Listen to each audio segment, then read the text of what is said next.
The last thing I saw before the van drove off was my mother screaming. I was only 12 years old when I was kidnapped, and even though I'm telling this story now from the perspective of an adult, I was only 12. My entire childhood was stolen from me. My earliest memory is being in the back of a van, a white van, and I remember sitting on the floor. I don't remember much else, except for the texture of the carpet beneath me. It was soft, and it smelled like cat pee. The second memory I have is of a house. It wasn't my house, I know that, but I can still picture the floral wallpaper that lined the staircase and the brass handrail that I used to climb up and down the stairs. I can still feel the rough texture of the carpet on the stairs. That place was like a prison for me. I hated it. I was kept in a bedroom upstairs. The room was small and bare. There was a bed, a dresser, and a desk. Nothing else. I slept in that bed completely naked.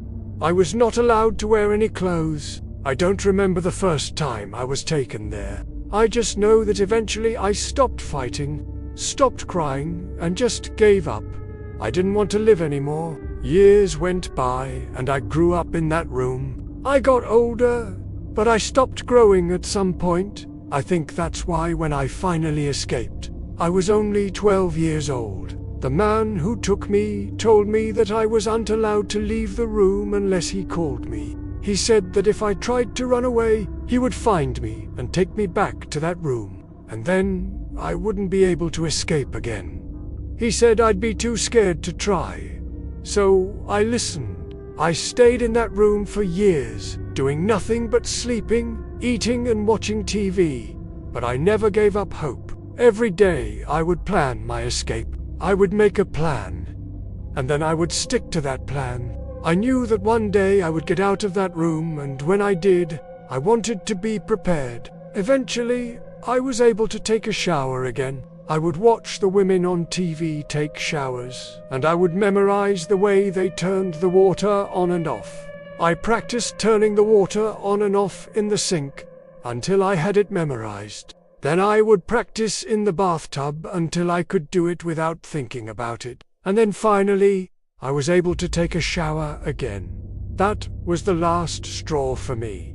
I had had enough. I decided that I was going to escape. One managed to get out of the house. I was so scared that the man would come out and see me. I ran to a neighbor's house and pounded on the door, screaming for help. When a woman opened the door, and I fell to my knees, and I just kept repeating, "Help me, please help me." She didn't say a word. She just called the police. When the police arrived, I told them what had happened to me.